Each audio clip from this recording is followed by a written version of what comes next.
If you like what you watch, then don't forget to follow us on Facebook and Twitter for the latest updates on The More Show.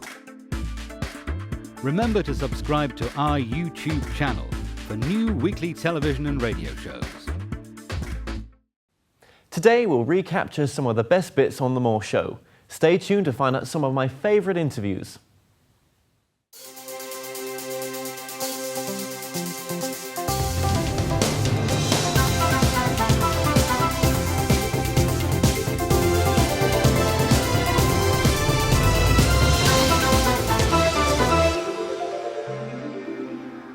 Let's look at the very first interview I did with cancer survivor, Professor Jane Plant. Now, Jane has self-cured her cancer by cutting out dairy products in her diet. Let's recap on what she has to say. So how did being a geochemist help save you with the cancer? Well, initially, because I'd worked in China on their environmental problems and they heard about my predicament, so they sent me some very strange herbal suppositories.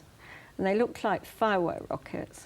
And despite the seriousness of the situation, I said to my husband, goodness, no wonder women in China don't get breast cancer. And that kind of triggered it, because I had been given an atlas of breast cancer, of all types of cancer in China, that had been made by Chou En-lai when he was dying of bladder cancer. He realised they didn't know anything about it. So he sent all these people out to map cancers. And they're very clear distributions. But the interesting thing is that there's hardly any breast cancer shown on the map. And the rate, I misunderstood the rate, but it was 1 in 100,000 when ours was 1 in 10. So that kind of hit me that there has to be something fundamental. And I knew it wasn't genetic, because when Chinese people went and lived in the West on our diet, our lifestyle, their rates became the same as ours. Right, so you had seen that change of when they move away. So what did that do to your thinking as soon as you saw, you sort of had the chance to look over this information and digest it? Well, what happened was I'd been given 2 months to live if we are lucky. My husband had separately worked in China, and we brainstormed, what is it about China? And we decided it had to be their diet. And we think it was my husband who said, remember, they don't have dairy, they don't have a dairy industry. So at that point, okay. And at the time, this is quite strange, because we used to joke that the Chinese people in China would eat anything, duck's feet, duck's brains, sea slugs. So it was, it seemed odd that they would really not touch this. And have you found a reason why they don't? I mean, I understand the old word for it was liquid from an animal's udder, and they'd go yuck. And it was kind of instilled in them that this wasn't something that you did. But they still have breast cancer and associated sort of diseases over there.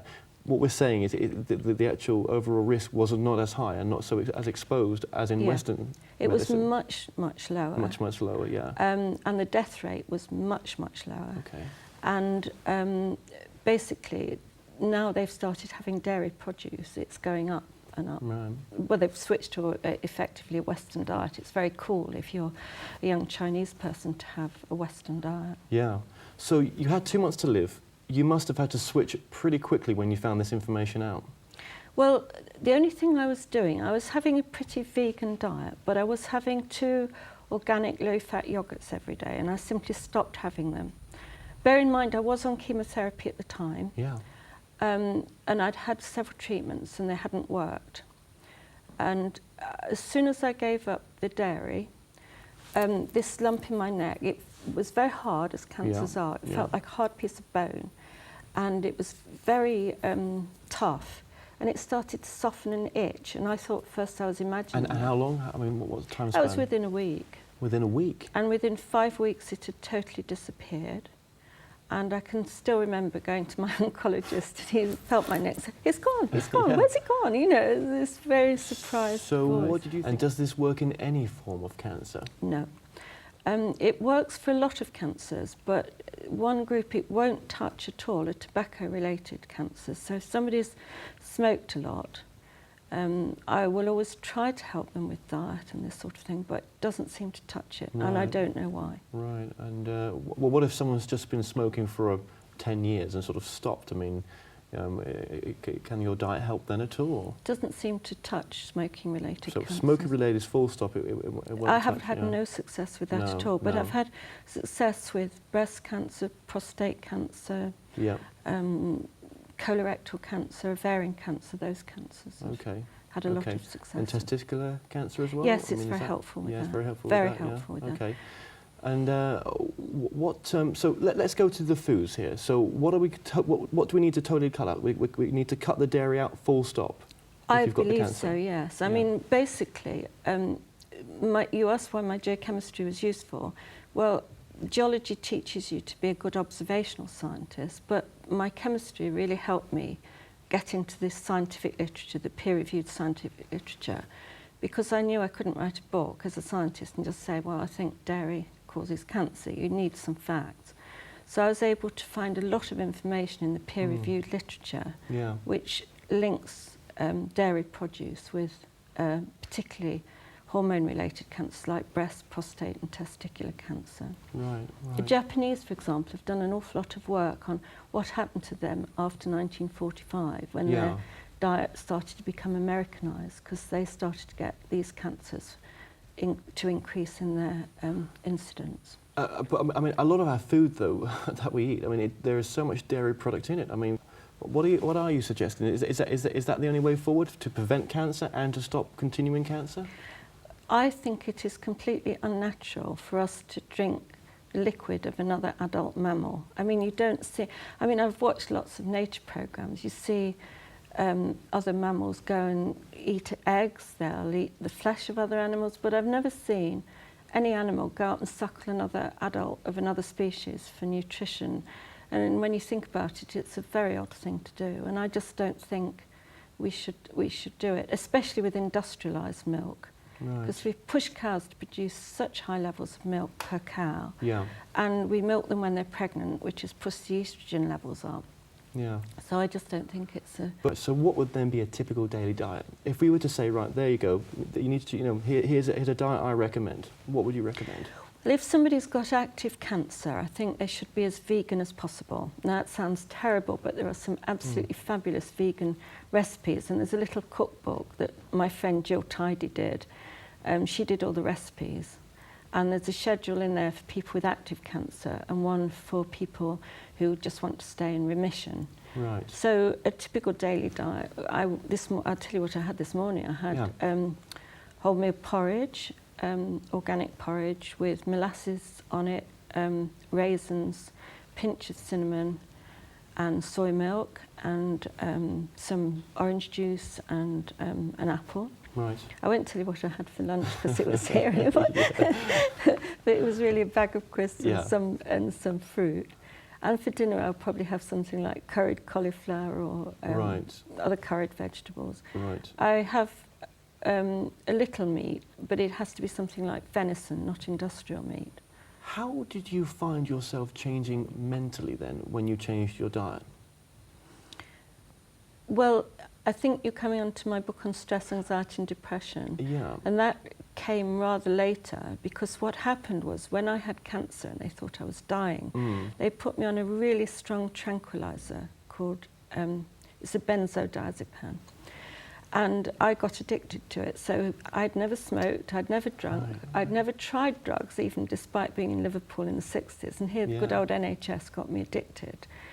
And it took me 8 years to get off benzodiazepam, and I still suffered a lot from anxiety. And I was driving one day with my friend Janet, and she turned out had really awful depression and ended up in a mental home on really vicious drugs for 3 months. And we just were talking about how hopeless a lot of medicine was at dealing with mood disorders like anxiety and depression. And we decided to write a book on that, which meant, again, I had to do a lot of research. Janet did a lot of research. And I just became very interested in the whole topic of anxiety and depression and what people can do to help themselves. Right, and I suppose you can link a lot of mental health problems sometimes in your research that you've done to dietary problems. Yes, people are increasingly making links there. I mean, there are other factors involved. Yeah. But yes, diet is increasingly recognised as a factor in mental health. Let's just talk about yourself first. How did you cure your depression initially? Basically, through lots of different ways, but my diet was important, and some supplements can help, like I take brewer's yeast because it's really good for the brain because it's got all the B vitamins. Yeah. I take things like cod liver oil, ultra pure cod liver oil, because that's really good for the brain because it's basically fat. It's about 60% fatty material. So it's got the ultra So you pure, want good fats, not trans fats or saturated fats. The brain likes unsaturated fats. So I take things like that, but also it's about your lifestyle too. You kind of, if you've got some emotional issue, somebody you don't get on with, it's important for cancer and depression to try and heal your life, So you're saying about heal your emotions as well? Yeah. Mm. So, and how would you suggest they do that? What, forgiving or? Yes, that's, I mean, a lot of the old faiths, unfortunately, people are losing their faith thanks to mostly scientists. I happen to think it's important that people have a faith because you can show all sorts of evidence that people with faith do better health-wise and emotionally. The science says that. When did you do to sort of tie in that emotional link as well? Because I've never heard that before. Well, basically, if you're stressed and feeling distressed, your body is kind of out of balance. The doctors would say you've destroyed your homeostasis. What it means is you've got high levels of circulating hormones like cortisol, which is a stress hormone, and that damages your immunity, it damages your ability to fight cancer, etc., etc. So if you can de-stress yourself, it's important both for your mental well-being and your physical well-being. What about that one viewer watching this right now who's got it in a pretty bad state compared to most, right? And how does he help or she help herself? How does she take what you're saying and say, right, I'm going to apply that to my life now? Well, my book, Stress, Anxiety and Depression, tells you how to get the best treatment, how to find the right doctor, those sort of things, which treatments might help. But it also tells you 10 lifestyle factors and 10 food factors you can do to help yourself. And it's really worth trying those. Things like, going a walk in green space. It sounds trivial, but it has been shown scientifically to boost mood. Right. We need green, and unfortunately we're building cities for cars, not people. And things like our environment does affect our mood. So in Holland, for example, they're building ecotherapy centres where people are encouraged to go and garden and be in green space. You're also doing exercise, which is also clinically proven to help lift mood. Yeah. So, there are all these other factors you can bring in. And the other thing is it's very important to have friends and family. So to be around people? Yes. I mean, I worry about all these kids who spend all their time, making their communications through, a computer screen. That's not real human contact. Things have changed, haven't they? Would you say for the best? I don't think so. I think it's very important you have real human contact. No. Well, thank you so much for joining us today, Jane. Visit themoreshow.co.uk/shop to purchase products and services from your favourite past guests.